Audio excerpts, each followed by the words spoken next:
Et on va parler du débat de journalistes. On va parler de nous ce matin. Faudrait-il, oui ou non, dépénaliser le délit de presse en République démocratique du Congo? Ils sont là, ils sont tous journalistes, mais bon, exceptionnellement, on a également un avocat qui sera de nôtre aujourd'hui. Il a défendu beaucoup de journalistes, il continue à défendre les journalistes. Hervé Diakité, on va commencer par lui, il va venir.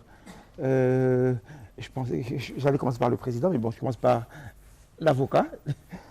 Maître Diakité. Voler la préséance du président. Non, non, non, non, on commence. Allez. La préséance, c'est le président. Non, non, non. Exceptionnellement, Hervé n'est pas de la corporation, donc on va commencer par le micro. Hein.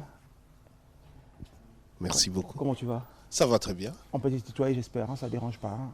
Bon, c'est comme on se sent, hein, mais peut-être que par égard pour les téléspectateurs, on va garder un minimum de distance. Hein. Ouais. Allez, tu veux faire... Là, ça va?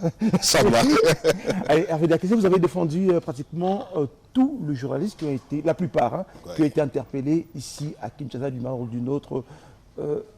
Pourquoi vous êtes engagé dans ces combats? D'abord parce que je crois en la liberté de la presse. Je crois qu'on n'a pas de démocratie si nous n'avons pas de professionnels des médias qui soient en mesure de traiter l'information, de les porter à la connaissance du public. Dès qu'il y a rétention, capacité de musellement de l'information, ce sont nos libertés à tous qui se perdent.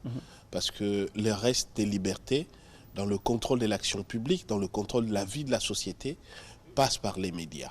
Ça, c'est une réalité. Et au sens étymologique du terme, média, c'est medius, c'est qui est au milieu, c'est qui véhicule et qui nous permet à tous de nous situer. Donc, en ce sens, j'ai toujours estimé qu'il est important que je me tienne à côté de ceux qui font ce métier. Et aussi parce que j'estime que dans de moments pareils, il faut que je leur prête ma voix, étant donné que très souvent, avec l'inadéquation de notre législation, par rapport en même temps aux avancées de prescrits constitutionnels et d'affirmation des conventions internationales auxquelles notre pays a adhéré, nous nous retrouvons dans une situation un peu sombre où l'application pénale de la loi est une négation quasiment de l'exercice de la liberté de la presse. Cela ne veut pas dire que forcément tous les faits qui sont mis à charge de certains de vos confrères ne sont pas fondés. Cela veut juste dire qu'aujourd'hui, il est très malaisé pour un journaliste congolais d'exercer pleinement son métier sans que, à chaque moment où il articule un fait, il ne puisse se dire qu'à un moment donné, il peut être interpellé. En fait, si je fixe un peu les cadres légaux. Là, je suis en train de planter des décors, on entend en parler. Exactement. Oui. Donc, le problème, c'est que vous avez, par exemple, la plupart de vos confrères que j'ai eu à accompagner sont toujours poursuivis sur base de l'article 74 du Code pénal congolais. Livre 2, imputation dommageable, c'est la diffamation. Le libellé de cette prévention est tel que on ne peut pas du tout alors faire un article sans qu'on ne soit sujet à une convocation en justice, parce que c'est le fait de porter à la connaissance du public un fait précis, vrai ou faux, mais des natures à exposer autrui au mépris public. Donc ça veut dire qu'on attend du journaliste qu'il expose des scandales, qu'il dénonce éventuellement des dérives, mais que ces faits soient vrais ou faux. Dès lors qu'autrui s'estime exposé au mépris public, il est en droit pénalement de solliciter et de porter plainte pour que le journaliste soit poursuivi. Alors que sous d'autres cieux, les journalistes n'ont qu'à alléguer la vérité de fait. La véracité, c'est ce qu'on appelle en droit français l'exceptio veritatis, donc l'exception de vérité pour qu'il soit exonéré. Et de deux, ce qui est dommage, c'est qu'il n'y a pas que les mécanismes pénals qui soient un moyen de demander à un journaliste de rendre compte. La dépénalisation ne veut pas dire l'exonération ou une sorte d'immunité ou d'impunité. On va dans les débats, on va discuter de tout ça là. On plante les décors.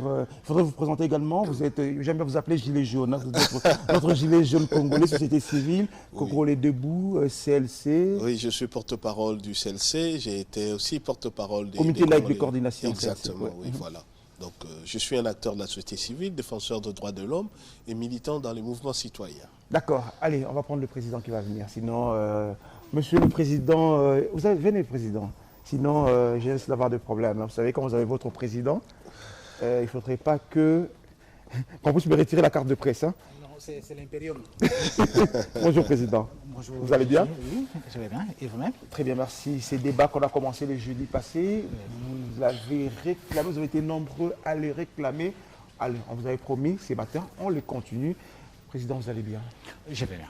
Faudrait-il, oui ou non, dépénaliser le délit de presse en RDC? C'est la question que je pose. Oui, il faut dépénaliser le délit de presse. Mais la dépénalisation du délit de presse n'ouvre pas la porte à l'anarchie ou à la démence. Donc il faudra qu'il y ait des garde-fous. Et il faudra renforcer les institutions d'autorégulation, les structures d'autorégulation, dont l'Union nationale de la presse du Congo.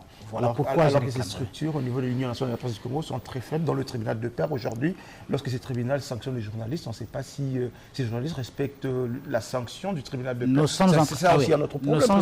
Nous sommes en train de travailler dans ce sens, que si l'Union nationale, si on dépénalise et qu'on donne le plein pouvoir à l'Union nationale de la presse du Congo pour juger les journalistes, si la sanction n'est pas respectée au niveau de l'Union nationale de la presse du Congo, nous transférons les dossiers au niveau de la justice. Et une collaboration étroite... On n'aura rien fait. Non, parce qu'on s'est battu pour que le journaliste n'aille pas en justice. Oui, transférer les dossiers ne signifie pas transférer les dossiers au niveau de la justice pour que le journaliste soit jugé. Mais il faudra que la justice s'occupe de celui qui viole la sanction au niveau de la corporation, au niveau de notre profession. C'est ce que nous sommes en train de faire. Je retiens une phrase, nous sommes en train d'y travailler, ce qui veut dire que la dépénalisation, il ne faudrait pas qu'on dépénalise maintenant, il faudrait qu'attendre que... Bon, la loi se trouve à quel niveau? Est-ce que c'est une proposition de loi d'un député? Est-ce que c'est un projet de loi des membres du gouvernement? Est-ce que ça a été conçu par les experts à un niveau et qu'il fallait confier ces dossiers à celui qui va endosser la responsabilité pour défendre la loi au niveau du Parlement? Et la collaboration avec la magistrature, c'est aussi à ce niveau. Il y a des séances que nous organisons pour qu'on arrive à dégager les consensus autour de la dépénalisation. On est juste en train de planter les décors. Monsieur Gabi Kouba, qui est le président national, le président de l'Union nationale de la presse du Congo, donc le président de tous les journalistes. Non, pas tous les journalistes, parce que tous les gens ne sont pas membres de l'UNPC, c'est ça, il faudrait préciser ça. Bon, mais si tous les journalistes ne sont pas membres de l'UNPC, cela veut dire qu'il y a des... Il y a des journalistes qui sont pas membres. Oui, mais il y a des imposteurs. Parce que la loi de 1980... Ça, c'est encore un autre débat. Oui, seule l'Union nationale de la presse du Congo délivre la carte professionnelle de journaliste. Mais aujourd'hui, il y a des gens qui disent la loi n'est pas modifiée. Tant que la loi n'est pas encore modifiée. Où sont les dispositions qui abrogent la loi de 1981 qui octroie à l'Union nationale de la presse du Congo le pouvoir de délivrer la carte professionnelle? Et nous sommes membres à part entière de la Fédération internationale des journalistes. Dites-moi s'il existe... L'adhésion à l'UNPC est libre et ce n'est pas obligatoire à tous les journalistes. Ça, c'est encore un autre débat. Oui, mais la carte professionnelle, vous l'obtenez comment? Vous l'obtenez comment? Quelle est la structure qui octroie la carte professionnelle? Je sens que ça va être chaud ici. Maître Hervé Diakité, comment vous réagissez? Je trouve que la lecture monopoliste du président peut être battue en brèche parce qu'il n'y a pas que le fait d'avoir à délivrer la carte de presse qui octroie la qualité de journaliste. Quand on voit la loi qui fixe l'exercice de la profession de journaliste en République démocratique du Congo, elle donne les qualités, les catégories pour être journaliste. Donc la délivrance de la carte n'est qu'un constat ultérieur d'une personne qui exerce, mais la qualité des journalistes n'est pas liée forcément à la délivrance de la carte. La loi a spécifié. Le président sera tenté de réagir, mais je ne lui donne pas la parole. Il va réagir après. Je sens qu'il veut réagir. Allez, Jean-Marie Kassamba, il est président de l'Union nationale de la presse du Congo, ville de Kinshasa. Nous l'appelons gouverneur. C'est le président. Bonjour, Président. Bonjour, Président. Bonjour, monsieur. J'ai mon atterri, parce qu'il semble qu'il y ait un variant indien. Indien. Donc, j'ai la totale ici.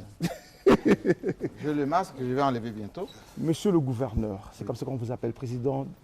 Laissez-moi vous me délaisser de mon... Ça, il faut toujours l'avoir. Le mien, il est quelque part. Très important. Oui. Alors, Président, vous allez bien? Je vais très bien. Vous avez entendu déjà les débats qui s'installent sur ce plateau. Vous, nous avons invité particulièrement parce que vous êtes le président de l'Union nationale de la presse du Congo, ville de Kinshasa. Et dans cette ville de Kinshasa où est né un nouveau type de journaliste qu'on appelle aujourd'hui, je ne sais pas, éditorialiste ou chroniqueur, je ne sais pas, déjà. Polémiste, mercenaire. Allez-y, allez-y. Polémiste, mercenaire, éditorialiste, tout ça. Ce sont les variants. Les variants du métier. Ce sont les variants. Non, je pense qu'on est journaliste, on est d'abord journaliste. Journaliste veut dire ce professionnel qui collecte, qui traite l'information et qui publie ces informations. Ça, c'est un autre débat. Qui est dans journaliste les règles de l'art, dans les règles de l'art, en respectant l'éthique et la déontologie professionnelle. Et ces journalistes-là, professionnels, a sa carte délivrée par l'organisation, l'unique, habilitée par l'État congolais. C'est pas ce qui est dit les juristes sur ce plateau. Mais bien évidemment, on est militaire lorsque on fait partie des forces armées de la République. Et vous avez la carte des militaires. Un milicien n'est pas un militaire. Un milicien peut tirer. Voilà, il n'est pas un militaire. Mais il n'est pas militaire. Il peut porter la tenue militaire. Le fait de crier ou de parler ne fait pas de vous journaliste. Mais la loi aujourd'hui, elle est obsolète. Hein. La loi, elle est vieille. D'abord, elle est dépassée aujourd'hui. Il est dit que le journaliste... Ça fait 25 ans que cette loi n'a jamais été... C'est un autre problème. Moi, je ne connais aucun pays où quelqu'un peut s'improviser journaliste sans un cadre fédérateur. Ça n'existe pas. À moins que vous soyez mercenaire, et auquel cas, on ne fait pas de vous journaliste respectable. Parce qu'aujourd'hui, il suffit d'avoir un téléphone ou un ordinateur. Avec de nouvelles technologies de l'information. Oui, bien évidemment, vous pouvez publier ce que vous voulez. Ce n'est pas parce que vous publiez quelque chose que vous êtes journaliste. Prenez place, Président. Je vous en prie. Finalement, Maître Diaké, vous allez être mon consultant permanent aujourd'hui. On va régler la... Qui est journaliste qui ne l'est pas? Écoutez, au regard de... Selon la loi. Parce qu'il y a d'un côté, je vois que le président Gabi Kouba, à bon escient, s'accroche d'abord au texte qui régit l'UNPC. Mais il doit aussi s'accrocher au texte qui organise les modalités de l'exercice de la profession du journaliste au pays et qui fixe malheureusement plusieurs conditionnalités, qui a en fait élargi ou qui a reconnu cette qualité à un ensemble de professionnels qui ne sont pas forcément issus des l'IFASIC, mais qui sont éventuellement rattachés à un organe de presse pour lesquels, effectivement, comme l'a relevé Jean-Marie Kassamba, ils participent à la collecte, au traitement et à la diffusion des informations. Ce qui veut dire un technicien de laboratoire aujourd'hui peut prendre sa caméra, commencer à parler, il devient journaliste. Selon vous? Non, pas selon moi. Je ne suis pas ici pour selon la loi, pour faire part de mes états d'âme. Okay. Selon la loi. Vous avez une difficulté réelle, c'est que d'un côté, l'accès à la profession de la presse, jusqu'ici, n'est pas réglementé de manière stricte. Il y a eu là une réalité, c'est qu'après le monopole de l'UNPESA à l'époque, il y a eu ces libéralismes en République démocratique du Congo, qui était la République Zaïre, parce que c'était à cette époque que les HRPT a élaboré la nouvelle loi. Et en ce moment-là, effectivement, on a tenu à élargir la participation HRPT, c'est au Conseil de la République, Parlement de transition. Nous sommes dans les années après 1990, justement, 92, par là. Okay. C'est ça qui a permis, c'est la loi la plus récente en fait, qui dans l'entretemps effectivement a élargi la brèche. Donc on avait eu d'abord une sorte de monopole et de verrouillage. Quand on a déverrouillé, il y a eu une brèche. Et effectivement, quand Jean-Marie Kassamba parle des variants, bon, le terme est un peu péjoratif, mais bon, puisqu'il y a un caractère nocif. Donc, je dirais, il y a eu des dérives parce que cette brèche a ouvert beaucoup de l'accès à la profession, peut-être à des personnes qui n'ont pas la même déontologie, la même formation et éventuellement la même rigueur que ceux qui ont... D'accord, je vais vous arrêter là, Président. Cette brèche a ouvert l'accès à la profession, selon Maître Diaké, a ouvert l'accès à la profession aux personnes qui n'ont pas qualité, voilà. Ce que dit Maître Hervé Diaké, je ne suis pas d'accord avec. Je ne m'accroche pas à la loi de 1981, parce que même la loi de 1996 n'ouvre pas la porte à n'importe qui. C'est vrai que la profession du journaliste, elle est ouverte à toutes les qualifications. Mais cela ne veut pas dire que n'importe qui doit l'exercer selon son entendement. Donc les règles du jeu existent. Même la loi de 1996 fixe qui est journaliste.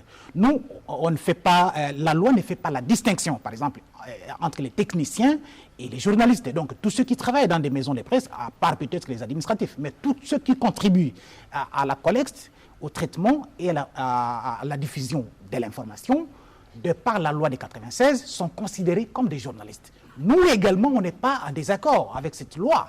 Nous reconnaissons également ceux qui contribuent au traitement de l'information comme nos membres. Mais là où les bas blessent, là où nous ne sommes pas d'accord, est que chacun qui ne fait pas, même la loi de 96, dont Maître Hervé parle, la loi n'a pas retiré à l'Union nationale de la presse du Congo les monopoles d'octroyer la carte professionnelle. Et la preuve est que même tous ces techniciens qui travaillent pour les biens de l'information sont aussi détenteurs de la carte professionnelle de l'Union nationale de la presse du Congo. D'accord, je suis tenté de vous poser maintenant la question, qui est journaliste et qui ne l'est pas? Qui est journaliste et qui ne l'est pas? D'abord, c'est lui qui travaille pour la collecte, le traitement et la diffusion de l'information. Et qui n'importe qui travaille pour la collecte, traitement et diffusion de l'information. Mais je continue. Et qui appartient à un corps que nous sommes, l'Union nationale de la presse du Congo. Ah, ça, c'est votre lecture. C'est un débat, vous allez, c'est un débat. Les deux lois sont complémentaires. Dites-moi que Maître Hervé me donne la disposition qui abroge, parce qu'on dit seule telle structure est habilitée à délivrer la carte professionnelle à celui que l'on peut appeler journaliste. Dites-moi quelle est la disposition qui a abrogé cette loi qui octroie à l'Union nationale de la presse du Congo le pouvoir de délivrer la carte professionnelle. En fait, nous avons deux lectures un peu biaisées qui risquent de faire de l'amalgame. Et je comprends, parce que vous plaidez pour votre propre chapelle, ça va de soi, puisque d'une certaine manière, l'UNPC a la légitimité d'abord de l'ancienneté, a aussi la légitimité de l'organisation. Jusque-là, dans le cas du parti-État, l'UNPSA était un organe des journalistes au sein du MPR. Et après la libéralisation du 24 avril, effectivement, il n'est pas resté d'autres corporations. Donc, qu'on fasse la part des choses. Il n'est pas interdit aux journalistes. Le seul avantage que vous avez jusqu'à aujourd'hui, les journalistes n'ont pas créé une UNPC bis ou un autre organisme. Donc, mais il y en a certains qui se réclament indépendants, qui n'appartiennent pas à l'UNPC. Bien entendu. En fait, même les journalistes indépendants sont membres de l'Union. Le problème, c'est qu'il y a un léger amalgame qui risque de créer de la confusion. En ceci, la loi sur la presse n'a pas dit « et journaliste, c'est lui à qui l'UNPC reconnaît cette qualité ». C'est à ce niveau-là que moi je me situe. La loi sur la presse vous a dit tel qu'on l'a dit. Et là, lui et moi, je crois nous tous, on est d'accord parce que ça, c'est ce que la loi dit. Okay. Mais Gabi Kouba a dit avec pertinence, il dit oui, mais jusque-là, on dit seul l'UNPC a le monopole de l'octroi de la carte de presse. Donc, comme l'UNPC a le monopole, là où je ne suis pas d'accord, on reconnaît à l'UNPC d'octroyer la carte de presse, mais on ne reconnaît pas à l'UNPC ces monopoles-là, parce que de décréter qui est journaliste et qui ne l'est pas. Voilà, donc c'est ça un peu, oui. Je vais accorder la parole à Jean-Marie Kassama qui va parler, mais Françoise Bouela va venir. C'est la seule dame du plateau. Je pense. Pendant que vous parlez, allez-y. Je pense que c'est venez, Françoise, venez. C'est très important ce que je suis en train de dire. Notre maître bien-aimé, malgré le porte-parole du CLC, mais il est vraiment bien-aimé parce que c'est lui qui nous défend. Ah oui. Il entretient malheureusement la confusion propre aux juristes congolais. Depuis quelque temps, ceux qui sont à la base d'une certaine déliquescence de nos institutions sont les juristes, qui interprètent comme ils entendent, et surtout pour faire plaisir à telle ou telle obédience, les textes. Je ne crois pas. Je ne crois pas. Je ne prête pas ces intentions. Je sais que Jean-Marie Kassama plaide pour sa propre chapelle. Il faut les laisser continuer. Je ne prête pas cela. Parce que je pense que j'ai commencé par dire que c'est notre maître bien-aimé de la corporation. Mais les juristes qu'il est doivent nécessairement savoir que n'importe quel pays sérieux ne peut qu'avoir une institution qui doit reconnaître la qualité d'expert comptable, la qualité d'architecte à n'importe qui.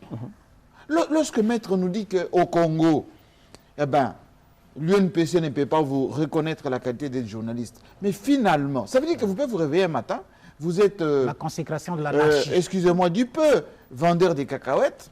Vous le donnez. Et le lendemain, vous achetez une caméra, vous avez un bloc-notes. Malheureusement, c'est ce qui s'est fait aujourd'hui. Mais c'est ce que je suis en train de dire. C'est pourquoi je parle de la posture. Et que vous allez vous prétendre journaliste, vous publiez, Et nous, on ne peut pas être en justice pour dire ce monsieur abuse de notre profession. Est-ce que vous comprenez? C'est extrêmement important. C'est ce qui fait que la presse rouge des années 90, le mal est sorti de là. La presse rouge, le phare, le potentiel. Oui, mais vous les avez cités. Non, voilà. je ne cite pas. La presse rouge des années 90 qui avait, allez, je mets ça entre guillemets, le monopole de l'invective. Parce qu'il fallait démystifier les maréchals Mobutu. Parce qu'il fallait, à cette époque, diaboliser pour neutraliser les bourreaux de l'époque. Eh bien, cette presse rouge, en son sein, il y avait énormément des journalistes qui n'en étaient pas. Et ce sont ces gens-là qui ont inoculé maintenant, dans la presse dite de Kinshasa, cette nouvelle variante de ceux qui usent et abusent de ce métier.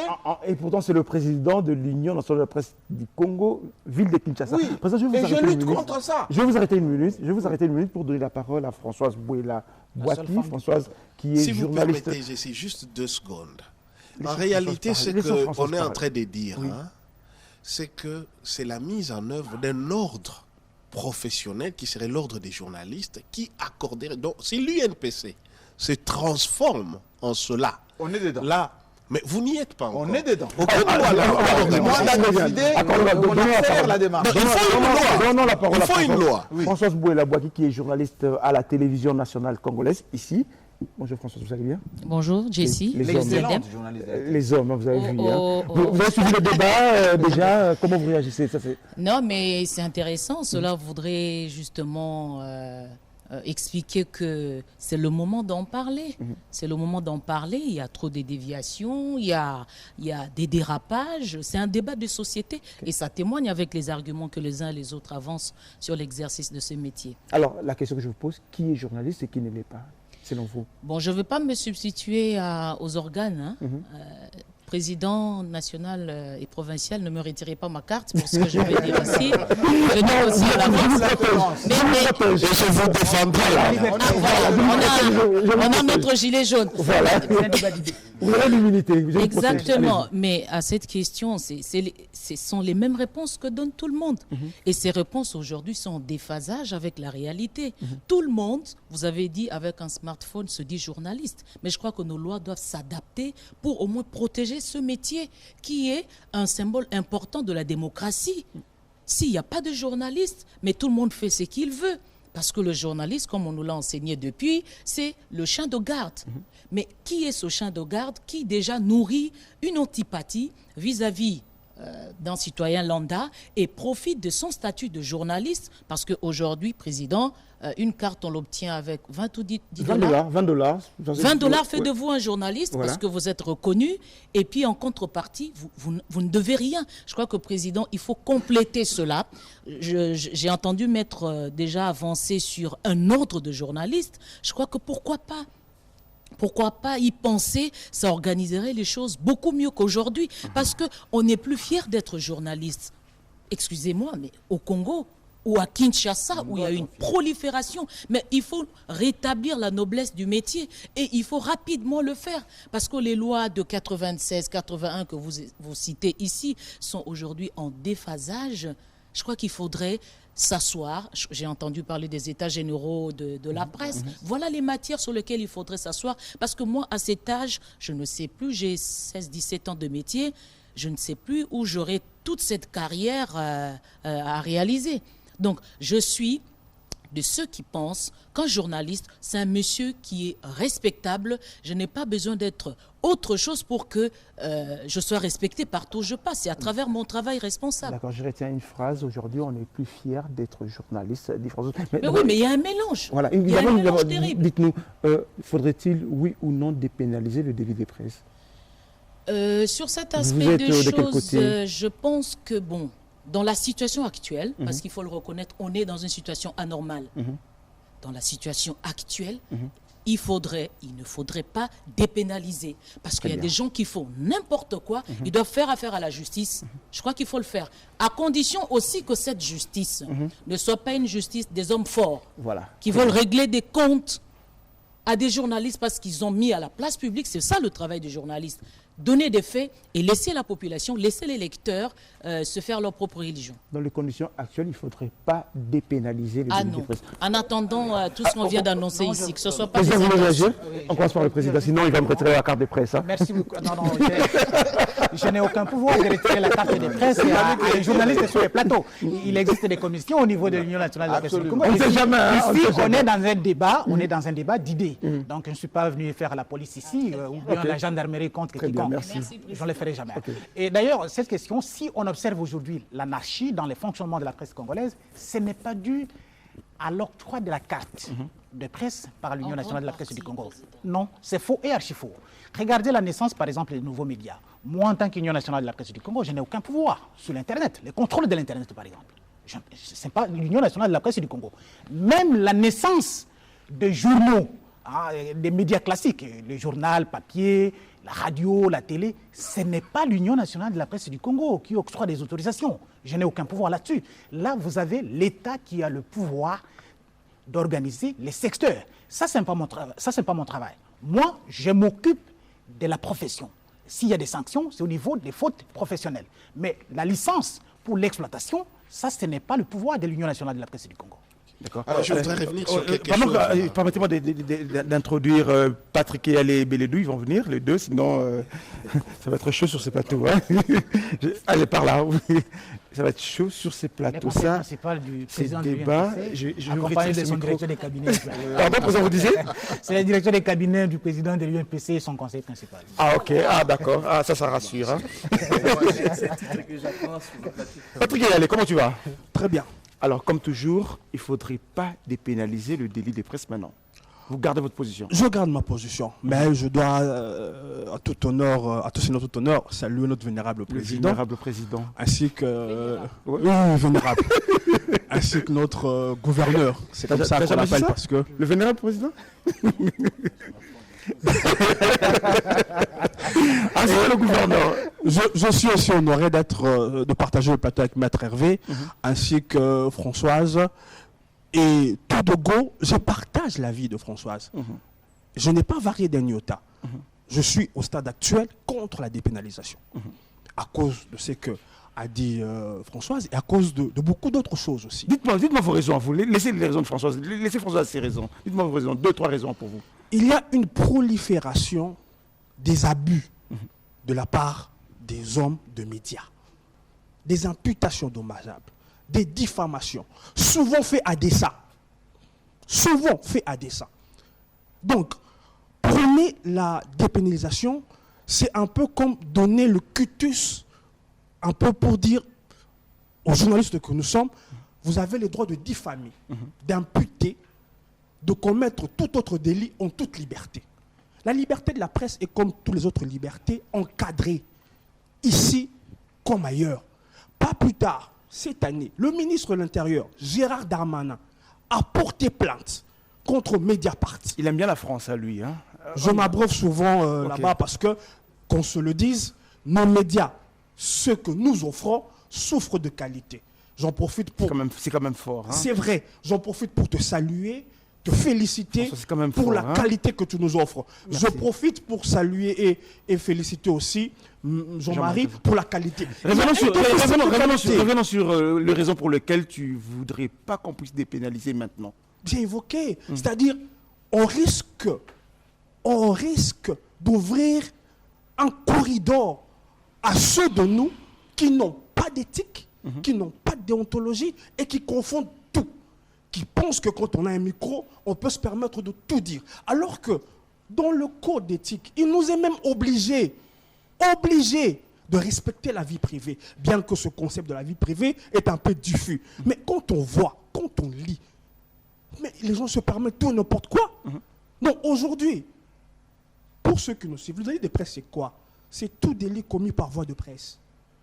Ce qu'il faudrait peut-être demander, je parle sous le contrôle de Maître Hervé, un régime juridique qui nous serait adapté, comme un peu dans d'autres pays. Parce qu'il ne faut pas que ces délits, qu'on soit poursuivis comme des délits de droit commun, qu'on nous appréhende comme des vulgaires... On va revenir, on va donner la parole à Beledou Jésus. Oui, merci en tout cas de m'associer dans ce débat. C'est un débat hautement scientifique et pédagogique aussi. Pour ou contre. Je salue nos vénérables présidents, le président Gabi Kouba et notre président provincial Jean-Marie Kassamba, le gouverneur. Maître Hervé Diakissé, et je l'encourage d'ailleurs, je le soutiens dans sa démarche pour la CENI. Bon vent. Et Madame Françoise. Alors, moi, je crois oui que ou non dépénaliser le délit de presse maintenant. Je veux revenir, je vais répondre à la question, mais je crois que je suivi les débats, c'est très intéressant. Maître Hervé Diakissé comprend que nous cherchions aussi à être jaloux de notre profession. Si les avocats ont créé cet ordre des avocats aujourd'hui, si les médecins ont réussi à créer un ordre, ce n'est pas n'importe qui peut être médecin, c'est pareil aussi pour nous, journalistes. Nous sommes très jaloux de notre profession. C'est ainsi que, pour l'instant, on ne peut que s'appuyer sur l'Union nationale de la presse du Congo, étant donné que nous n'avons pas cet ordre dont vous évoquez tout à l'heure là. Ça, c'est le premier élément. Le deuxième élément, ça va dans le sens de ce qu'a dit les autres intervenants. Il faut commencer par adapter nos lois. Il y a un débat ici, on dit, mais qui est journaliste et qui ne l'est pas. Bien que tout ceci est défini dans l'article 2, je crois, de la loi de 1981, qui stipule clairement les qualités du journaliste, qui peut être journaliste. Mais cette loi-là, regardez le libellé. La loi date de l'époque mobusienne, du MPR.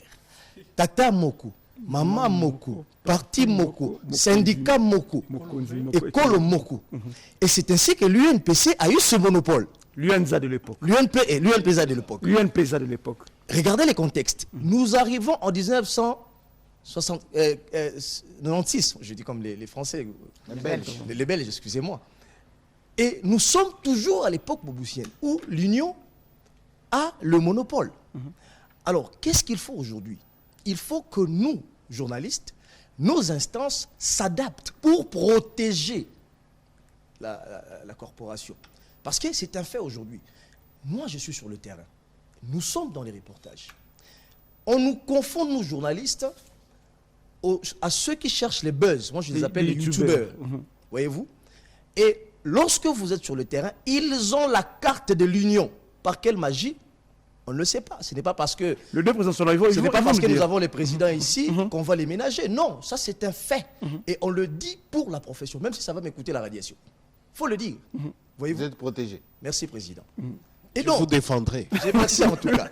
Et donc aujourd'hui, la profession est infestée, comme le disait Patrick Mouyaya. Alors, quid? Voilà comment moi je réfléchis. Nous avons en France, puisqu'il y a quelqu'un qui s'abreuve généralement en France ici, nous avons aussi notre président qui connaît bien les coins d'Élysée. Et donc, il existe une loi qui est la loi la plus modifiée de la France, adaptée aux circonstances, la loi sur les conseils supérieurs de l'audiovisuel, le CESA.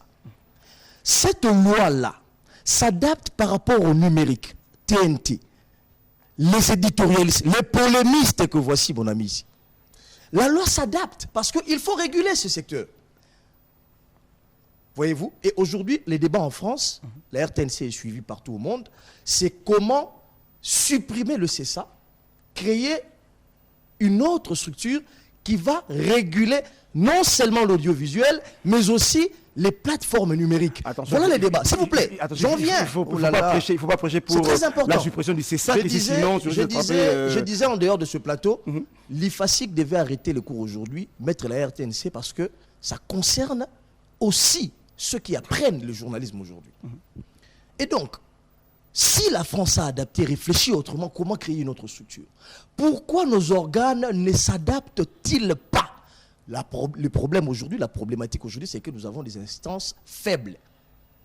Imaginez-vous, il y a des journalistes devenus députés nationaux et qui continuent à faire le travail de journalistes, au vu et au su du régulateur qui est le CESAC. D'ailleurs, un régulateur qui est irrégulier, je disais chez Scoop RDC, qui est en dépassement. Cette année déjà, que le CESAC est fin mandat, mais les animateurs continuent. La conséquence, c'est que aujourd'hui, le CESAC n'arrive plus à réguler les contenus des médias. L'Union nationale du Congo, la presse du Congo, puisqu'on parle aujourd'hui des polémistes, etc., la prolifération des gens qui s'improvisent journalistes avec les médias en ligne, etc., l'Union n'a pas adapté les lois par rapport à ça. Et la conséquence, c'est qu'on a l'impression que nous naviguons dans une sorte de jungle au niveau de la profession. D'accord. Et donc, je crois que le travail ici, sur la dépénalisation des délits de presse, vous avez posé la question si je suis pour ou contre la dépénalisation. Moi, je dis, je suis pour la dépénalisation des délits de presse, mais il faut des préalables. D'accord. Il faut commencer par renforcer nos instances dirigeantes, notamment l'Union et le CESAC.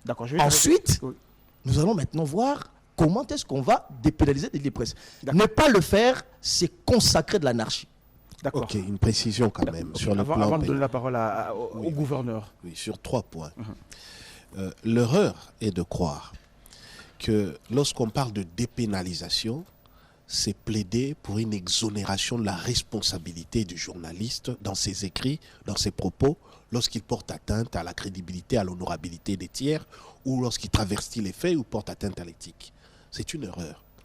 La dépénalisation vise uniquement à soustraire du champ pénal, donc du champ du contrôle du juge pénal En français ou facile. de la police. En français facile. La dépénalisation, c'est éviter d'aller à la police ou au parquet chaque fois qu'on écrit un article. Voilà, très bien. Voilà. C'est ce que je voulais entendre. C'est... Oui, mais bon, soit. Mais ça ne vise pas à dire que les journalistes cessent d'être responsables, puisqu'il y a d'autres mécanismes alternatifs. Lorsqu'on est en France, puisque tout le monde s'abreuve en France, il y a ce qu'on appelle au Palais de justice de Paris la 17e chambre correctionnelle. Cette 17e chambre siège pour les délits de presse. Donc, ça veut dire que des journalistes viennent rendre compte de leurs écrits, de leurs propos, de leurs publications, lorsqu'elles portent atteinte à des questions d'éthique, qu'elles travertissent le fait, ou une personne se sent éventuellement mise en cause de manière injuste et injustifiée. Mais qu'est-ce qui se passe là-bas? C'est que les journalistes n'est pas poursuivi comme un diffamateur de droit commun. Il est là pour relever si dans sa manière de traiter les faits, dans sa manière de collecter les informations et dans sa manière de les diffuser, il a pu travestir la vérité parce que les faits sont sacrés. C'est les commentaires qui prennent des dimensions de leur liberté. Et là, on applique l'exception veritatis, l'exception de vérité. Et le journaliste dit, j'ai fait mon métier, j'ai collecté, je ne cite pas ma source. Ce qu'il est astreint à faire lorsqu'il est dans les champs du droit commun, au risque de s'exposer lui-même. Et je démontre la vérité, c'est ça la preuve de bonne foi. Or, si on maintient ce que vous êtes en train de dire, quels que soient vos écrits, peu importe leur nature, peu importe qu'ils soient vrais ou faux, dès lors qu'ils exposent autrui au mépris public, vous êtes poursuivable pénalement. C'est ça lorsqu'on parle de la dépénalisation. C'est vous soustraire du droit commun. Vous n'êtes pas des personnes comme des tiers qui chaque jour peuvent passer dans un média ou dans n'importe quelle plateforme et se mettre à proférer des faits ou articuler des faits précis. Vous êtes des personnes qui, par profession, traitent, collectent et diffusent les informations. Or, si vous en diffusez qui, dès lors qu'une personne se sent offensée, peu importe que ce que vous aurez dit aujourd'hui en droit congolais, et nous avons un code pénal qui date de l'époque coloniale, du moins sur l'application de l'article 74, sur les imputations dommageables. C'est ça la dépénalisation. Ça ne veut pas dire que votre responsabilité ne doit pas être mise en cause, mais peut être mise en cause autrement. Deux points. Très vite. Que la mise en œuvre de l'ordre professionnel, c'est vers ça qu'il faut tendre. L'UNPC aujourd'hui n'est pas l'ordre des journalistes. C'est un organe, c'est une association qui peut avoir un statut d'établissement d'utilité publique peut-être. Mais il n'a pas encore le statut de l'ordre professionnel qui en amont filtrerait et organiserait l'accès à la profession et gérerait la discipline du corps comme le sont tous les autres ordres professionnels. Elle n'a pas encore acquis ces statuts. Là est la difficulté, même si elle a vocation, par ses propos, par ses dires et par ses organes, à agir en conséquence. Mais juridiquement parlant, son champ d'application est très limité. Parce que l'UNPC agit encore dans le domaine du droit privé. N'agit pas dans le domaine du droit public pour gérer un ensemble d'actes qui va organiser l'exercice de la profession comme un troisième pouvoir. Très bien. On va revenir. Jean-Marie Kassama. Oui, je dois préciser quelque chose parce que vous avez demandé à mettre tout à l'heure en lingala facile ou en français facile, qu'est-ce qu'il faudrait dire? Je donne un exemple simple. Pas plus qu'hier, votre président au niveau de la ville de Kinshasa a géré une énième affaire journaliste contre les tiers. Paulette Kimuntu, malencontreusement ou sciemment ou inconsciemment, a pu publier une vidéo de quelqu'un qui était présumé être le secrétaire général de l'EPST et qui a été présenté comme étant un voleur, etc. On criait sur lui. Et ce dernier s'est senti offusqué, il a porté plainte, et pas plus qu'hier, il y avait un mandat d'amener contre Paulette Kimuntu dans le cadre pénal. C'est-à-dire qu'on l'a prenait hier pour l'amener au parquet avec une probabilité qu'il soit à Makala. Et je salue ici l'honorable Kistel Vanga qui m'a appelé à plusieurs reprises concernant cette affaire pour que j'intervienne auprès du secrétaire général, que je remercie par ailleurs parce que je l'ai appelé, j'ai pu négocier avec lui pour qu'il retire la plainte et que cette procédure soit stoppée. Attendez. Je vous donne cet exemple, c'est pour vous faire comprendre que et ça s'est quand même bien passé comme ça s'est passé correctement dans d'autres affaires dans lesquelles je suis intervenu. On a aujourd'hui la probabilité, 80% des cas à Kinshasa, de traîner les journalistes dans des procédures qui vont les amener en prison sur des informations d'emblée banales. Qu'est-ce que ça veut dire? Notre métier, c'est de collecter, traiter et diffuser ces informations. Si on arrête de traiter et de diffuser ces informations, qu'est-ce qu'on fera d'autre? Ça veut dire qu'il y a une propension aujourd'hui à criminaliser les journalistes, notamment ici à Kinshasa, à partir du moment où on a un compte à rendre, un compte à régler. Si le journaliste ne voit pas les choses de la même manière que vous, s'il est pressenti être d'obédience et quelque chose, eh bien, lorsque vous êtes détenteur d'un pouvoir quelconque, eh bien, vous passez par la justice pour humilier les journalistes. Et c'est contre ça que nous, on veut aujourd'hui lutter. Alors, pour qu'on dépénalise quoi? Et Maître a bien expliqué qu'on ne puisse pas nous traiter de la même manière. Mais le problème, comme disait tout à l'heure, c'est donner carte blanche pour... C'est pas carte blanche. D'abord, d'une part, il y a d'abord l'éthique et la déontologie professionnelle qui encadrent cette profession. Deuxièmement, l'UNPC est là pour encadrer encore une fois. Cette éthique et l'UNPC n'encadrent pas le variant. Vous parlez du variant. Pourquoi j'ai qualifié de variant? C'est parce que c'est nocif, parce qu'il y a des habitudes nées de la pression. Justement, ce sont eux qui sont des politiques. Attendez, il y a des politiques et de payeurs qui sont derrière ces variants. Ce qui est important, c'est quoi? C'est, un, qu'on puisse protéger le métier. 2, qu'on puisse protéger le journaliste lui-même. 3, qu'on puisse à la fois, dans ce pays, ne pas confondre la détention du pouvoir comme étant le fouet permanent pour chicoter qui on veut. Je vais vous arrêter là, Président. Avant de vous donner la parole, Françoise, tout à l'heure vous disiez? Oui, j'étais en train de dire que nos instances, justement, on vient de prouver que elles sont dépassées. Non, vous pas parlez dépassées, des journalistes. C'est un débat, on peut parler, c'est un débat. Vous parlez des journalistes, j'entends parler des journalistes engagés. Tous ces nouveaux concepts-là, des polysémistes, des journalistes engagés, il n'est pas interdit. On peut être un éditorialiste, ce n'est pas un péché. Mais je crois qu'il faut faire la part des choses entre les opinions d'un individu, comme moi, je peux émettre une opinion, comme éditorialiste, mais quand je traite les faits, c'est ça la différence entre un journaliste et un charlatan ou je ne sais quoi. Il faut traiter les informations, on ne les traite plus. Mais le problème, c'est que c'est que a dit le gouvernement tout à l'heure, le variant, nos éditorialistes. Oui, mais c'est pas un problème. On va définir finalement, les mercenaires, ils sont journalistes. Oui, mais tout ça, il dépend de qui. Ils sont soudoyés, ils viennent défendre des opinions. C'est contre tout cela qu'il faudrait agir. Vous avez la responsabilité, les institutions étatiques ou privées, de nettoyer d'abord la cour. Quand on aurait nettoyé, je crois que là, on pourrait avancer vers la dépénalisation des délits de presse. Mais j'ai dit, la circonstance actuelle, il faut d'abord garder la main sur ça. Et surtout que dans ces variants, il y a ce qu'on appelle aujourd'hui, comment ils se disent, journalistes... non, pas polémistes. Journalistes d'investigation, voilà. Journalistes d'investigation. Je voudrais que je parle avant de vous donner la parole. Patrick, allez-y. Je veux nuancer ce que... T'as envie de te lever, lève-toi. Je me sentirais bien. D'accord. Je veux nuancer. moi, je suis d'avis qu'on ait un régime juridique particulier. Mais je ne suis pas d'avis que l'on dépénalise. Je veux donner un exemple qui me passe à la tête. Les nouveaux gouverneurs qu'on vient de nommer. Je prends un article où je dis le nouveau gouverneur Les militaires. Le gouvernement militaire. Le gouvernement militaire Ok. aurait volé de l'argent de la paye des militaires. La solde, oui, La solde des militaires. Vous voyez?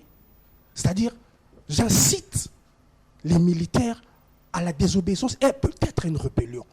Ça veut dire, on ne doit pas circonscrire le champ. Et imaginez si c'est le cas. Vous faites quoi? Et les faits, si les Si faits c'est sont le cas. avérés. Parce que ça s'est déjà produit. Voilà. Qu'est-ce que vous faites? Si c'est le cas, Oui. je vous pose la question, si ce n'est pas le cas. Mais il faut que ça Si soit c'est pas le prouvé. cas, vous répondez. Voilà. Mais Ouais. c'est Il faut que prouvé ça soit où? prouvé. C'est C'est pas prouvé pour où? ça.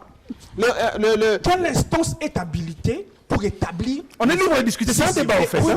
mais c'est ce que Patrick n'explique pas. C'est que lorsqu'on est homme fort et qu'il n'y a pas un contre-pouvoir que nous sommes pour dénoncer, pour révéler, pour aussi orienter, la démocratie n'existe plus.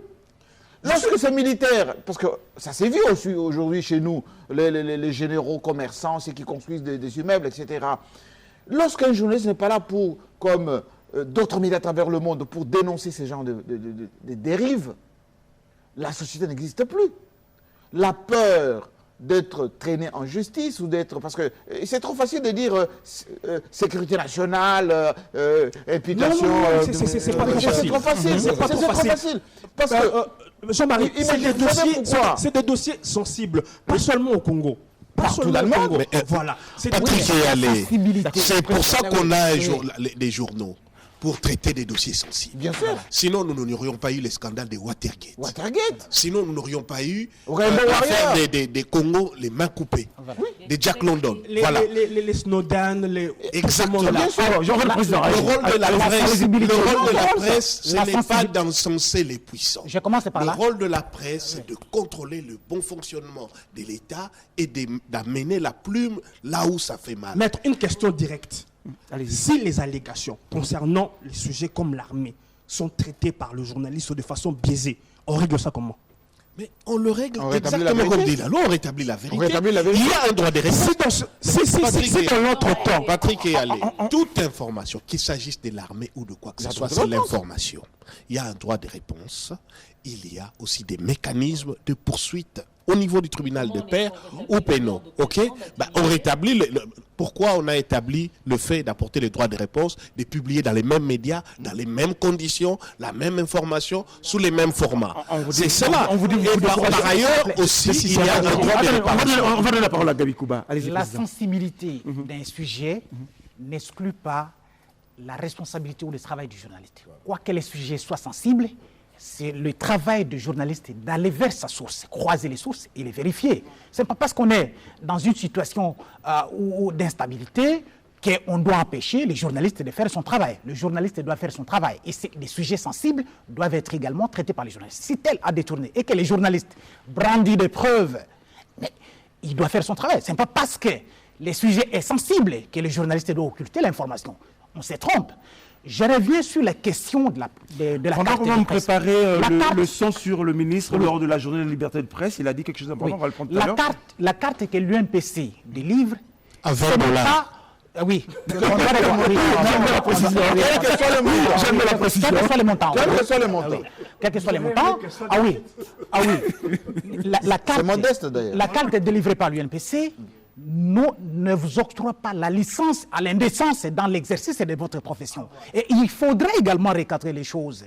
Les gens croient, il faut faire la part des choses. Il existe une nette différence entre les youtubeurs, les internautes de manière générale et les journalistes. Mais qui ont la carte de presse. Oui, aujourd'hui, vous avez... Non, mais c'est là, je voudrais dire, aujourd'hui, vous avez des journalistes en ligne. Sont-ils moins journalistes que nous qui faisons la presse papier, que nous qui faisons... C'est vous qui faites la télé ou la radio. Ils doivent être également reconnus comme des journalistes. S'ils ont choisi d'exercer le média en ligne, là n'est pas le problème. Attendez, président, vous avez compris. Bélédou, allez-y, réagissez. On s'arrête là. Je ne serai pas long. Il faut faire comprendre à mon ami Patrick Eyalé. Je voudrais vous réagir par rapport à moi. Je vais réagir. La dépénalisation des délits de presse ne veut pas dire que le journaliste est permis de tout dire et tout faire. Non. Ce n'est pas l'impunité Ce n'est pas l'impunité, ce n'est pas que le journaliste est exonéré. Le maître l'a expliqué très clairement. Moi, je vais encore l'expliquer facilement. Un monsieur qui s'enivre, il sort de sa maison, ivre, et nu, scandalisé, le meurtre scandalisé, le journaliste fait un papier. Le matin, les messieurs retrouvent. S'il vous plaît. S'il vous plaît, laissez-moi. Attends, s'il vous plaît. C'est l'information. Mais quand vous sortez scandaleusement comme ça, nu avec les enfants, dans un quartier, ça scandalise. S'il vous plaît, laissez-moi finir. Et le lendemain, le monsieur revient dans ce sens et il lit l'article. Mais le journaliste a-t-il menti que le journaliste est sorti nu? Que le monsieur est sorti. Que le monsieur est sorti nu? Non. Mais le monsieur peut aller... Et c'est en justice. Et en justice. Et on arrête les journalistes parce qu'il s'est senti lésé. C'est ce que vous appelez diffamation, imputation dommageable. Voyez-vous? Mais les faits sont-ils vrais ou faux? Vrais. Alors, nous ne voulons pas que les journalistes soient pris mano militaire par le parquet. Justement, il ne faudrait pas aller dans, le maître l'a expliqué dans un terme juridique, le droit pénal. Non. Il faudrait alléger les infractions par voie de presse. Les infractions par voie de presse, c'est lorsque le journaliste les commet en plein exercice de son métier. Mais si Beledou va violer une fille, mais en quoi ça concerne la dépilation des livres de presse? Ça ne concerne pas la dépilation des livres de presse. Mais si cela est fait par l'exercice de mon métier, c'est ainsi que nous, journalistes, nous voulons. Mais regardez ce qui se passe autour de nous. Je vais terminer par là. Il existe un journaliste, Pius Romain Roland. Ce journaliste a un mandat de comparution. Il doit se présenter au parquet demain. Nous, le tribunal de pair, puisque je suis juge au niveau de l'UNPC, nous avons convoqué Pius Epouela, qui est l'actuel ministre des Droits humains. En plus. À l'époque, il était député. À l'époque, il était député. À l'époque, il était député. Il doit faire preuve de son côté ministériel. Le tribunal des pairs tranche. Les deux parties se soumettent à cette décision. À la sortie, juste au sortir devant l'UNPC, nous voyons le parquet qui envoie les agents, on prend plus manu militari. Comme un vulgaire Vendeur de cacahuètes, comme le dit Méndé. En pas de l'UNPC. Une première, je crois que quand son Machulunde où il a été secoué dans sa tombe. Une première. Allait-il se soustraire de la justice, Pius? Non, il allait se présenter. On a échangé avec lui. Il avait son mandat de comparution. Le lendemain, il allait se présenter. Et Israël Moutomba a vécu la même chose. Pourquoi on l'accueille? S'il vous plaît, c'est important. Non, c'est important. C'est important. Très vite. Pourquoi on l'accueille la veille? Je n'entre même pas dans le fond. Je vois la forme. Parce que c'est un journaliste. Voyez-vous? Parce que c'est un journaliste, on peut le cueillir comme on veut. Et malheureusement, nous assistons depuis les 8 années de Kabila, et ça continue aujourd'hui, il faut le dire, un peu à des arrestations de journalistes comme des petits messieurs. Ce n'est pas parce qu'on a une plainte. Edmond Izouba l'a rappelé ici sur votre plateau. Pendant qu'un monsieur libanais arrête Edmond Izouba, nous allons au parquet, on cherche les dossiers ou l'initiale des magistrats, avec les Serge Kabon et les autres. Le monsieur a déjà le nom d'Edmond Izouba au cachot. Il est déjà mappé, avant même que son juge naturel l'entende. Voyez-vous, le magistrat. Et lorsque on obtient un accord par consensus, c'est moi-même qui ai fait ça. Le président a été là. Alors, on cherche le nom d'Edmond. On renvoie Edmond au cachot. Allez signer votre liberté au cachot. Il dit, mais je suis jamais allé au cachot. Comment je signerai ma liberté au cachot? Et curieusement, s'il vous plaît, lorsqu'on va au cachot, on voit que Edmond était déjà mappé. Donc, ça dit, on fait une formalité. Généralement, lorsqu'on accuse les journalistes dans un parquet, c'est que le sort du journaliste est déjà scellé. Et ça, nous disons, il faut qu'il y ait cette dépénalisation de l'île de presse. D'accord. Il faut qu'il y ait une procédure pour arrêter les journalistes. Ça ne devrait pas se passer. C'est la question principale. Faut-il ou non dépénaliser les délits de presse? Moi, je dis oui, il faut dépénaliser. Il y a des dérives. Oui, il y a des dérives. Mais le bon journaliste, il a sa Bible qui est son code d'éthique et de déontologie auquel il doit se référer. Est-ce qu'on les consulte encore? Il doit se référer. Mais toutes les fautes, il y a une formation prévue d'ailleurs les 10. Venez, passez au niveau de l'Union nationale. Mais nous n'allons pas. Oui, mais nous n'allons pas. Non, les formations au niveau de l'Union nationale de la presse du Congo sont ponctuelles. Nous n'organisons pas des formations permanentes comme ce que vous recevez dans votre parcours ou dans les universités. Ça, ce n'est pas notre mission. Et on n'a pas non plus ces moyens. Donc, on continue à les faire. Mais voilà ce que je dis. Un journaliste... Oui. Je vais juste poser la question, Président. Aujourd'hui, on est tous d'accord sur ces plateaux. Aujourd'hui, l'UNPC est faible. Le tribunal de pair est faible, n'est pas en mesure de sanctionner les journalistes. Si. Si. Il faut sanctionner même l'application de la Est-ce que vous savez d'ailleurs suffisamment. Est-ce que vous savez que chaque c'est semaine, appliqué? vous avez un juge qui est derrière moi. Vous avez par exemple par semaine, tout le mois d'avril, je n'ai produit aucun article. Pourquoi? Je me suis posé la question, est-ce que la mission principale du président de l'UNPC, c'est de gérer des conflits ou bien gérer des projets? 10 plaintes par semaine. Les gens sont sanctionnés. Peut-être qu'on fait pas assez de vacarme. Sanctionner, mais pour quelle fin? C'est là où je prône la oui. formation avant la dépénalisation. On fait pas assez. Parce que l'UNPC, on a l'impression, excusez-moi, président, mais c'est moi qui la parole. Non, mais le respect pour votre président. Oh là là. Quand le président a la Je parole, risque d'être- vous attendez. Voilà. Moi, Allez-y,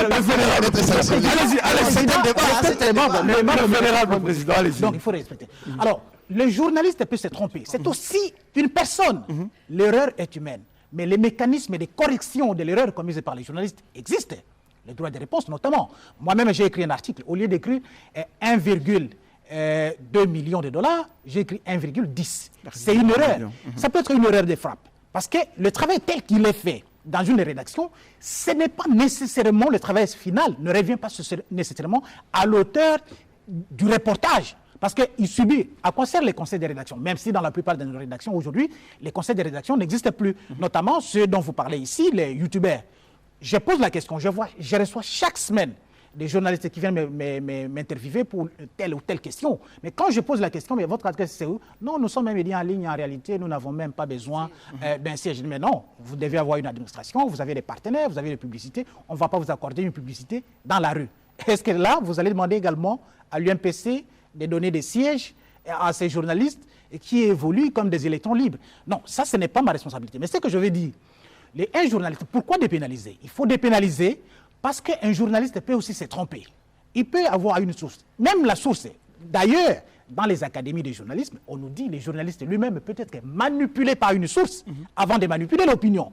Et là, il peut se tromper. C'est pourquoi on nous exige toujours de confronter les sources, de croiser les sources pour avoir plusieurs versions afin de dégager l'exactitude de l'information ou une information vraisemblable. Mais quand un journaliste s'est trompé, par exemple, et qu'on peut corriger cette erreur, parce que c'est une erreur d'inattention, c'est une erreur de frappe, c'est un secrétaire de rédaction qui l'a fait, c'est un monteur qui a commis une erreur en insérant tel ou tel élément qui ne convient pas au reportage, faut-il conduire réellement les journalistes en prison? Président, alors, je vais te poser une question aujourd'hui. Avec ma question aujourd'hui, on l'a dit ici, oui.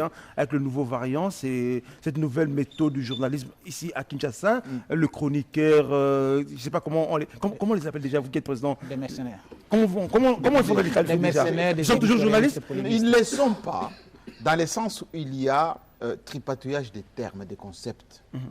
Parfois, certains les font sciemment, pour se donner une identité, pour jouer un rôle quelconque. Ils sont très populaires aujourd'hui. Hein? Non, ce n'est pas question de populaire. Non, la popularité...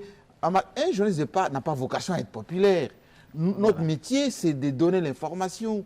Il y a des journalistes stars, bien évidemment, mais c'est stars par rapport à votre métier. Ce n'est pas vous-même, parce que j'insulte plus, parce que je suis indécent. Non, ce n'est pas ça du tout. Nous avons, nous, comme rôle, le président l'a dit, d'encadrer. Lorsque moi je vais en prison récupérer un journaliste, ce n'est pas parce que je veux que ce journaliste soit un saint ou qu'on puisse le blanchir. C'est tout simplement parce que je veux qu'on respecte notre métier. Il y a une propension à criminaliser. Je suis Kabassele. Propension à criminaliser. Nous ne pouvons pas encourager notre démocratie à aller de l'avant lorsqu'on va laisser faire. Et les politiques le comprennent très bien. Quand ils comprennent, quand ils voient que les journalistes qui dérangent, les journalistes qui sortent des scandales ou qui dénoncent les dérives, eh ben, sont facilement mappables, ils le font sciemment. Et ce n'est pas à nous de laisser faire ça. Si nous laissons faire ça, nous tuons la démocratie. Nous faisons reculer les acquis depuis 1990, quand il y a eu profusion naturellement, c'est que moi j'ai appelé presse rouge, mais ce pays va aller à volo. Il est aujourd'hui important, parce que dans nos écoles de formation IFASIC et autres, on donne les préceptes des bases au journalisme, on ne leur dit pas que lorsque vous quittez l'IFASIC, il faut que vous soyez bon. La plupart sont mauvais. Malheureusement, ils écrivent mal, ils parlent mal. Ça va J'ai dit la plupart. Sur ce plateau, hein? J'ai dit la plupart. Okay. Ils parlent mal, ils écrivent mal. moi, quand je fais les castings, j'ai du mal à déceler le perle rare dans notre métier. C'est pas dire une contre-vérité en le disant. Nous devons améliorer la qualité de nos journalistes, même en investigation. La plupart de ceux qui écrivent sur le net, etc., ils ne cherchent rien, ils ne contrevérifient rien, ils ne croisent aucune source. Et pourtant, c'est des journalistes Et donc, d'investigation. ce variant, que j'appelle variant, l'UNPC va s'y attaquer avec beaucoup de détermination. Vous allez vous y attaquer, vous n'avez même pas de moyens. Quand vous sanctionnez, que vous suspendez un journaliste, Vous savez qu'à son il continue à œuvrer. à Mwanda, nous avons embarqué dans ces démarches de l'ordre. Nous allons le faire. Nous allons quadriller cette profession. Nous allons permettre aux journalistes congolais d'être fiers de se présenter partout comme journalistes. Parce que ceux qui s'infiltrent, ils sentent bien qu'il y a, ce que Maître a dit tout à l'heure, des brèches. Il suffit que je sente que Beledou est devenu populaire, il fait une bonne analyse et il est reconnaissable, que le politique, que le chouchoute. Eh bien moi aussi je vais faire la même chose. Le mimétisme tue la presse dans ce pays. D'accord. François Bouela, vous êtes journaliste à la télévision, à la chaîne publique, à la RTNC. J'ai dit l'une de meilleures, hein. Il faut le dire. Merci, Président, gouverneur. Alors, moi, je précise, parce que il faut encourager les vulnérables, qualités. c'est les titres du président national. quand vous suivez ce que le gouverneur appelle ces variantes, ces nouvelles ordres, ces nouvelles classes de journalistes, de chroniqueurs, dont la vie privée n'existe même plus, comment vous réagissez? Oui, mais je crois que ce n'est pas une affaire uniquement de la RTNC. Nous, d'ailleurs, il y a un principe ici chez nous. On dit mieux vaut pécher par omission que par excès. Je peux me mettre à vous expliquer, mais ça nous protège. C'est vrai que notre travail n'est pas parfait, mais il faudrait reconnaître à la télévision nationale la responsabilité. On peut tout dire, mais ce n'est pas ici qu'on vient faire des droits, des réponses ou quoi. Je crois qu'on se donne le temps. Ce qui tue le variant, c'est qu'ils sont pressés de donner vite l'information sans pour autant vérifier la véracité des faits. Et ils sont en train de faire des démentis chaque fois. Et ce n'est pas sérieux pour un journaliste de chaque fois faire des démentis. Ça voudrait dire que vous n'avez pas eu le temps de croiser les sources, comme le président l'a dit. C'est ce qu'on nous apprend tous les jours. Et je crois que la formation ne doit pas s'arrêter dans nos écoles. Il faudrait poursuivre. Nos instances qui nous régulent doivent faire ça. Et président, vous devez savoir combien de membres vous avez. 3500 à Kinshasa. 3500 à Kinshasa, 3500 les youtubeurs, les online oui, et oui. tout ça. Mais qu'est-ce que vous en de nettoyer les faites? fichiers. On est en train de... Nous sommes en train de nettoyer les fichiers. 3500 journalistes dans la ville de Kinshasa. Oui. Ok. 3500 journalistes Dans uniquement notre pour annuaire, Kinshasa. absolument. Mais regardez ce que nous avons, regardez ce que l'opinion pense de nous. Toutes ces personnes-là, je crois qu'elles ont besoin d'une formation. Moi, je suis d'accord qu'il y ait plus de journalistes, mais ce serait aussi la possibilité pour que notre société ait peur de commettre, je ne sais pas moi, des scandales ou violer la loi. Parce qu'on sait que demain, j'aurai à rendre des comptes pour ce que j'ai fait pour le bien public. D'accord. On Jesse, va donner la est-ce parole que à je peux dire un Patrick. mot? Oui, Très le vite, président président. provincial Tiens, parle du nouveau variant. Moi, je parle d'un groupe de mercenaires. Vous voyez? Et comme- je c'est comme me un recule fort. jamais, oui. Sur l'Union encore. Oui, Pourquoi vous appelez Il y avait tout un débat. Pourquoi vous appelez le pourquoi je mercenaire? parle de mercenariat au sein de la presse? Ok. Il y a une sorte de journalisme qui est né aujourd'hui au Congo, qui consiste non pas à rapporter des faits, mais plutôt à prendre les opinions et les positions des rivalités politiques. Les combats politiques a quitté son champ et a affecté dangereusement et sérieusement la presse. Donc, ces gens-là, je les appelle des mercenaires. Pourquoi? Parce qu'il suffit tout simplement que vous parliez ou que vous publiez un article contre X ou Y, vous avez tout un groupe de journalistes, non pour vérifier ou apporter une autre version des faits, mais pour s'attaquer à vous. Je vous donne deux exemples simples. Allez-y, très vite. Au mois de novembre, il y a un opérateur économique qui a réuni toute la presse ici à Kinshasa et qui a dit qu'il avait payé 89 millions de dollars au gouvernement de la RDC via l'entreprise de l'État, GCAMINE. Après vérification, j'ai constaté qu'il n'a payé que 55 millions. Et les traces existent.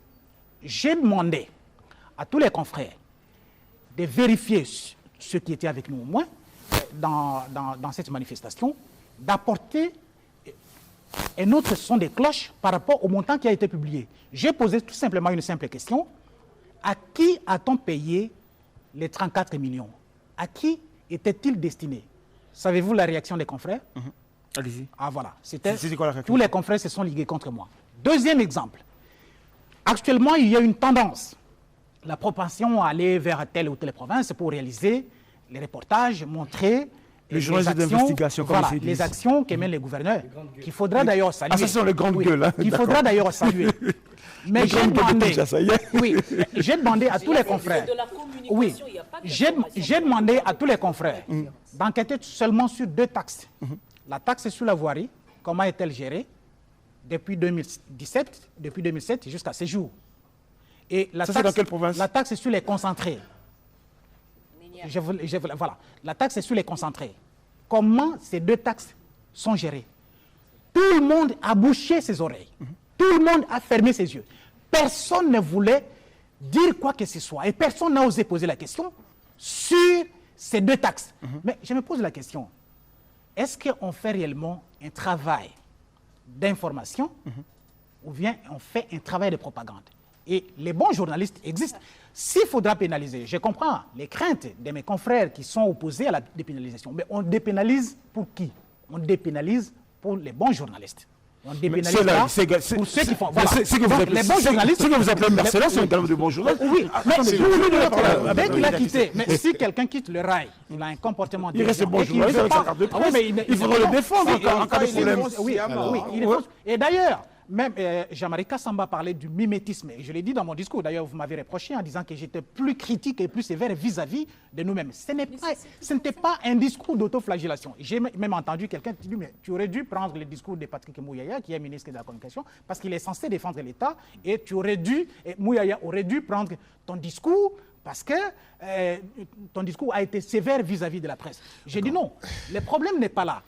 Les cinquantenaires de l'Union nationale de la presse du Congo que nous avions lancé le 23 mars, parce que toute l'année, ça sera l'année jubilaire de l'Union nationale. Je crois que le président est en train de faire son bilan.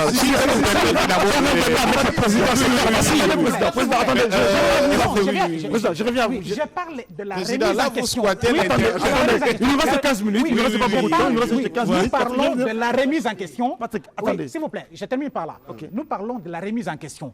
Si tout marchait bien, on ne se remettrait pas en question. On se remet en question parce qu'il y a des choses qui ne marchent pas et ce sont ces faiblesses qu'il faut corriger. Très bien. Je suis d'accord avec les Maître Hervé Diakessé, vous avez, le président a parlé de mercenaires. C'est quoi l'autre terme? C'est mercenaires et puis variant. Variant et puis mercenariat. Mercenariat. Voilà, dans la on doit trouver le vaccin rapidement. D'accord. Vous êtes cet avocat qui a défendu pratiquement toutes ces personnes qui ont été arrêtées. La question, c'est les personnes qui vous ont arrêtées. Pourquoi on fait le métier tous? Je vais prendre des cas. Christian Lusakono, je vais le citer ici. Christian Lusakono fait également le même travail. Il donne la parole à tout le monde. Il n'a jamais été interpellé. François Zouboula est ici. Il fait le même travail. Il n'a jamais interpellé. Mais ce que le président appelle mercenaires, vous les avez tous défendus. Ce qui veut dire qu'il y a un souci. Non, je n'ai pas défendu des mercenaires. J'ai défendu des journalistes poursuivis. On se comprend très bien. Mais on fait le mercenariat. C'est le président. Non, je suis parti sur base de l'article 74 du Code pénal. Et je n'ai pas vu une articulation appelée incrimination de mercenariat qui concerne plutôt le cas d'être stipendié militairement et appartenir à une armée. Mais le mercenariat n'est pas que militaire. Il est aussi militaire. Moi, en tout cas, dans le code pénal que je connais, je n'ai pas accompagné, sinon ça relèverait de la justice militaire. Mais je veux dire deux choses. D'abord, je reviendrai sur ça. J'ai bien compris que c'était une métaphore pour parler des quelques brebis galeuses dans votre corporation. Permettez d'abord aux consommateurs de l'information que je suis de vous dire certaines choses et je reviens très rapidement sur la question. D'accord, allez-y. Très vite. Il nous reste 10 minutes. Madame, messieurs de la presse, on doit reconnaître une chose, c'est que malheureusement, nous autres, si nous voulons chercher une information sérieuse, ce n'est pas sur les chaînes congolaises que nous allons directement.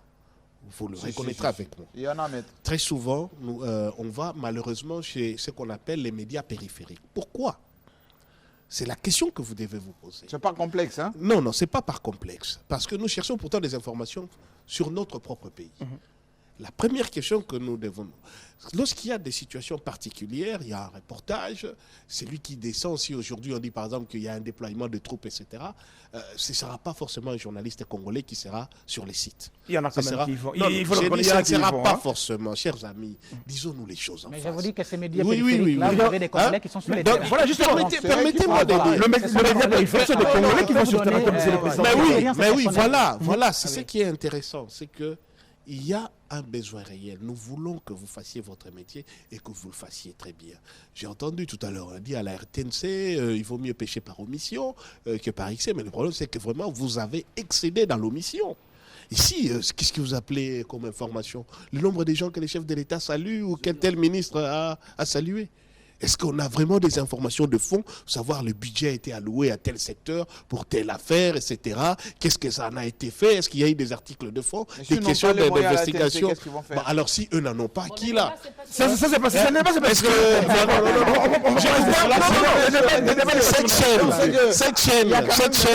cette chaîne est la mienne. Cette chaîne est la mienne. En tant que citoyen congolais, s'il y a vraiment une chaîne que je dois d'abord suivre et qui doit m'expliquer ce qui se passe dans mon pays, c'est cette chaîne-ci. La télévision publique. Oui, elle est une télévision publique. Elle n'est pas une télévision du pouvoir. Elle est une télévision publique. Donc, ce n'est pas une chaîne en charge de passer les reportages du parti au pouvoir ou des ministres, etc. C'est une chaîne qui nous dit comment marche l'État. Nous avons un problème là-dessus et il faut qu'on se le dise. Des deux. Il y a un besoin d'information qui est inhérent à tout être humain et qui aujourd'hui a été exacerbé par les médias sociaux. Ce que vous appelez éventuellement les mercenaires, les journalistes d'investigation, peut-être qu'ils sont aujourd'hui en train de répondre à un besoin que vous n'êtes plus parvenu à satisfaire. Un besoin d'accéder à une information qui ne soit ni truquée, ni tronquée, ni édulcorée et qui ne soit pas de la propagande. D'ailleurs, vous voyez, la question c'est quoi? Il vaut mieux parce que vous êtes des professionnels, vous avez été formés pour ça et vous gérez ces questions là-dessus. Lorsque vous faites de la com, dites que vous faites de la com. Lorsque vous faites de la propagande, dites que ça c'est de la propagande. Et lorsque vous traitez de l'information, dites-nous que là maintenant nous traitons de l'information. Très bien, on arrête là. Patrick, on va terminer ça très vite. Très vite. Maître Achuté, là où je voulais abonder. Je suivais hier un débat de Zemmouré et Attali. Il aime bien parler de la France. Ça m'a fait penser à notre président. Zemmour a dit à Attali que vous êtes bloqué il y a 30 ans. Et c'est l'impression que j'ai quand j'écoute notre président. Il est bloqué il y a 30 ans. Il y a aujourd'hui ce qu'on appelle les prises d'opinion. Il faut rectifier. Non, je suis désolé. Il y a aujourd'hui ce qu'on appelle. S'il vous plaît. Il y a aujourd'hui. On va terminer. Il y a aujourd'hui ce qu'on appelle des prises d'opinion. Vous n'allez pas, dans cette presse-là, dire des choses contraires à une tendance ou un camp politique. Partout au monde, Monsieur Jean-Marie, notre président qui est là, fait une presse d'opinion. C'est pas la seule presse d'opinion, que ce soit ici, que ce soit ailleurs. Maintenant, on parle des éditorialistes. Je veux maintenant expliquer ce qu'est un éditorialiste. Parce que... un éditorialiste. S'il vous plaît, non, obligé d'arrêter. Président. Patrick, attendez. Beledou, attendez. En 30 secondes. Attendez, vous allez conclure. Beledou. Je veux dire à mon ami Patrick Eyalé qui s'est dit éditorialiste et pourquoi politique. S'il vous plaît. D'abord, l'éditeur de Patrick est pas sur quel média. Parce qu'un éditorial. Un journal. Je vous apprends. Protégez-moi, s'il vous plaît. Allez-y. Je veux dire à mon ami Patrick je veux dire à l'opinion, nous copions, mais nous copions mal. Les mimétismes dont parle notre président. Il dit qu'il est journaliste, éditorialiste, polémiste. C'est bien. S'il vous plaît. Non, s'il vous plaît, c'est important, président. Je vous en prie, s'il vous plaît. Mais nous avons une loi sur la presse. La loi de 1996. S'il vous plaît, je termine par là. La loi définit effectivement qui est journaliste et qui sont pris en compte dans cette loi. Alors, lui, il veut adapter le système français des polémistes, l'amener dans le contexte congolais qui n'est pris en charge dans aucune disposition en République démocratique du Congo. C'est là où je dis, la responsabilité revient à l'UNPC. Patrick est dans les stratosphères, il est dans les firmaments. Très bien, allez, on arrête. S'il vous plaît. Monsieur, on va continuer. S'il vous plaît, je suis obligé de vous arrêter. Je suis obligé de vous arrêter. Mettons, nous sommes à la télévision. Malheureusement, on n'a même pas eu le discours du ministre. Nous sommes à la télévision. Ce débat revient le samedi prochain. Ce débat revient le samedi prochain. Ce débat revient. Allez, très bien, on a fini. Actualisez-vous sur le président. On a fini. Prenez le temps de suivre. On a fini. Ne restez pas 30 ans en arrière. On a fini. Le monde évolue. On a fini. Très bien. Ok. Vous dites que vous êtes journaliste. Patrick, on a fermé le micro. On a fini. Voilà, on a fini. Patrick, on a fermé le micro. Il y a des gens qui Patrick, on a fini. Ce débat revient la semaine prochaine. Ce plateau reviendra le samedi prochain. Très bien, Patrick, très bien, on a fini, très bien. J'espère que l'étranger nous regarde. Très bien, on a fini. Ce débat revient le samedi prochain. Patrick, on a fini. Ce débat revient le samedi prochain. Je vais lire ces textos avant de finir. Pourquoi nos journalistes s'attaquent directement aux individus en citant nommément leur nom au lieu de s'attaquer aux idées, opinions et au système? Cela est-il permis dans la profession? Pourquoi la corporation ne régule pas cela? On en parlera la semaine prochaine. On en parle la semaine prochaine. Ce débat revient la semaine prochaine. On termine avec